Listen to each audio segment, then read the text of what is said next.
Performance anxiety is one of the hardest parts of being a performing musician, and affects everyone, just in different ways.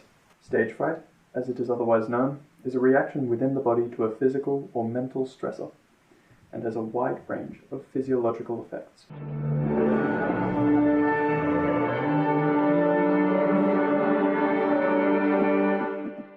Welcome to the fourth video of the Audition series, in which we will be discussing performance anxiety, and going in-depth into a technique that you can use to lessen these nerves and improve your practice overall. Performance anxiety has been studied for many years by countless scholars. It'll be impossible to go into all the details in a short video. So instead, I've decided to go more in depth into one technique, which is visualization, which is very helpful and has many applications. Performance anxiety, as we know it, is the body's reaction to what it perceives to be an adverse or threatening situation.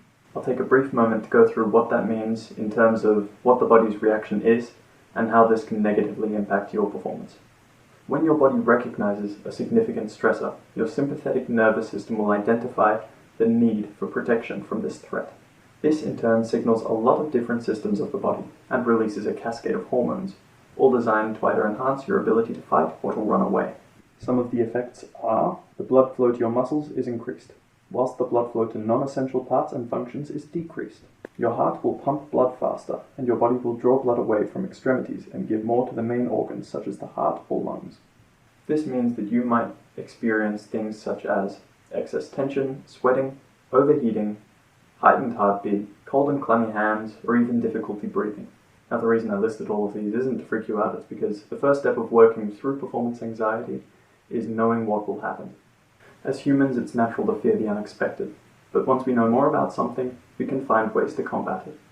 First, I'll talk through a couple of methods on how we can make ourselves feel more comfortable in a performance situation, and then I'll go more into depth on visualization as a practice technique. As I mentioned before, knowing what will happen to you will help. The rough lies in that everyone will experience performance anxiety a little differently, and will have more adverse conditions in different areas. Because of this, it is important to know in advance how your body processes fear and what it will put you through. We can figure this out simply by performing a lot, putting ourselves in situations that may stretch us out of our comfort zone, and playing to people that we respect. I discussed this a bit more extensively in the video on repertoire preparation, but it speeds up this process considerably to video your performance and review the clips after, with as objective an eye as possible. You can also hear a more in-depth look on the basics of preparation in the repertoire preparation video, and in the next video in the series on time management. The underlying message is mindful practice is key, and expanding on that, here are a few tips that you can factor into your practice. Things that will increase retention, such as interleaved practice, will make the process of learning and understanding a piece slightly easier. I will include some source links explaining interleaved practice in the description of this video. Practice with an idea of how you want to perform. If you practice slouched and out of tune, you'll play slouched and out of tune in the audition. Now, this doesn't mean that you should practice by performing. Just keep a goal and sound in mind as you're preparing the repertoire. Preparing small performance cues to remind yourself what to focus on performing various parts can function almost as a safety net. They can remind you the amount of work you've put behind the audition, and can help create a more cohesive performance.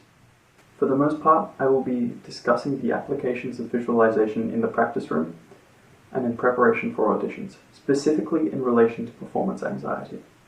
Visualization is the act of mental practice, going through a scenario in as much detail as possible, conditioning your mind to how you might feel when placed in a similar position. The goal of this mental practice is to visualize so vividly that it equates in your mind to actually having done the action. The goal of this visualization is to be able to walk into an audition and feel as though you've already completed the audition and succeeded hundreds of times, making the nerves a little bit less logical. However, with most things in music, it's important to start with the basics of visualization and build to more detailed scenarios. Start off by taking a very basic technical exercise. Play it once through. Note how it feels in and against your hands and fingers, and how it feels and what you have to do to make a sound. After completing this, put your instrument to the side. Run through the exercise again in your mind, at the same tempo, bringing into the imagery as much noted detail as you can remember, with your ideal sound. Repeat this process with exercises of increasing complexity. Now that you have an understanding of the basics of visualization, we can move on to applicability to performance anxiety and audition technique. To be able to visualize extensively in a particular place, you have to have an extensive understanding of that venue and how it might feel to perform there, which in itself is already quite a challenge. If you haven't by chance already performed there, you can try other things such as contacting the event organizers, talking to a friend who's performed there before, taking an online tour, or just visualizing a generic audition scenario. Depending on what you think your performance anxiety stems from, such as traumatic past performance experience, performing for other people, or playing in an unfamiliar setting, you can adapt your visualization to accommodate for these factors. You may want to add some physical cues to your visualization, such as concert shoes or performance blacks. This will just give you a little bit less to concentrate on. Visualization as a technique is far larger among athletes and sports people, and so that is where the majority of the study into it has come from. However, this does not discount the studies in relation to music. They are almost all equally as applicable. The following comes from an article that compares the use of imagery in athletes that also bears great relevance to music. We can improve our visualization through the use of the PETLEP initialization. It stands for and refers to physical.